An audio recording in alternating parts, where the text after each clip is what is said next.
Hi there, Steve here. I'm back in Vancouver. No more sunshine, Palm Springs, desert sunshine. We're back in the rain country. Although, let's not overdo it. From here on in, the weather in Vancouver will improve. Today I want to talk about making language learning easy. Remember, if you enjoy these podcasts, please subscribe. So, learning a language, you're having to overcome a lot of resistance. There's the resistance that everything is strange, the words are new, the structures are new, you can't make out what people are saying. It seems like an almost endless task because there's grammar rules with exceptions and there's so many words to learn. And when you go to speak, of course, you make mistakes. And so you're fighting this fair amount of resistance.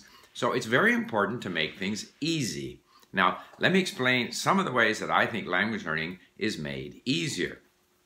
Obviously, you want to start with easier material, easy content. I've said before, you don't want to stay there forever. You want to, as soon as possible, get into authentic and compelling content because that interest is also going to help you overcome the resistance. But when you start out, you have to deal with short material, 30 seconds, 1 minute long, where I believe that the vocabulary, particularly the verbs, the focus should be on the most common verbs, and so that you get repetition and you see them often. That's why these mini stories, circular mini stories that we're developing are so useful. And I'm doing it in Greek and I'm enjoying it because there's lots of repetition. And even in the questions, they don't ask you to analyze or show that you understood the story, whatever. Give you the answer. John went to the store. Question, did John go to the store? It makes it easy. For example, I'm enjoying doing our activities at Link after every lesson. Why? Because it's easier to do these, and we have 4 right now. We have flashcards. We have dictation, where you hear the text-to-speech and you have to type it out. We have multiple choice. And we have sort of fill-in-the-blank cloze tests. These are made easier by the fact that you're doing these on material that you just studied. And since the lessons, particularly for my level in Greek, the lessons are short, 30 seconds, a minute long. And then you go through these activities about the words that you were just exposed to.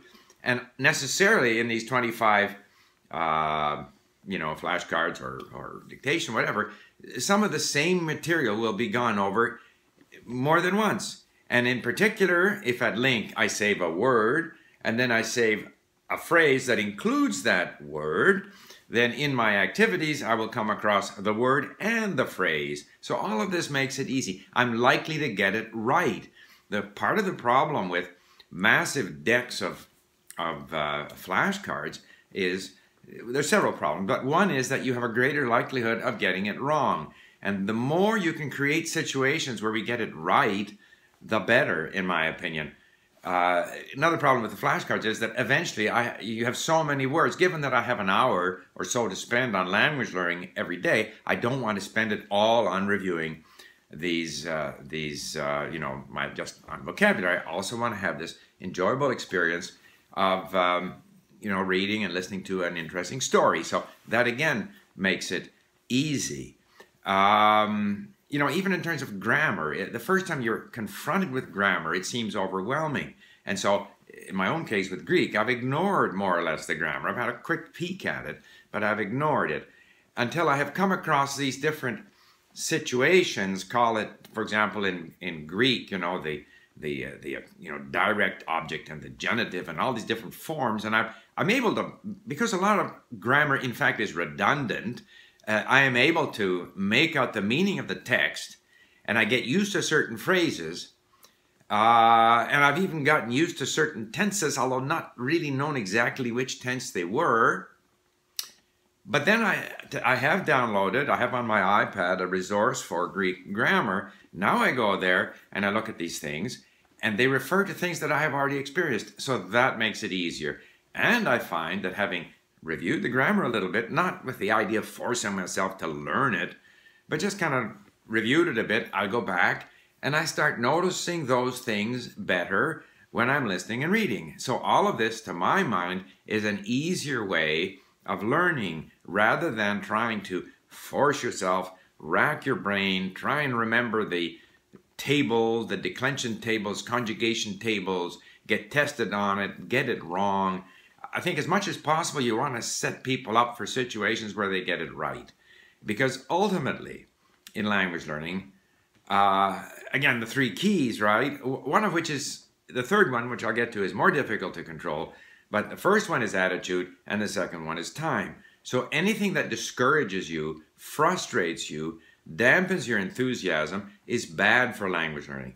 Anything which therefore makes you want to spend less time with the language is bad for language learning. So the more difficult the tasks, for most people, there are the bears for punishment, that's fine, but for many people, making it easy means that they're more likely to enjoy the experience, more likely to spend the time.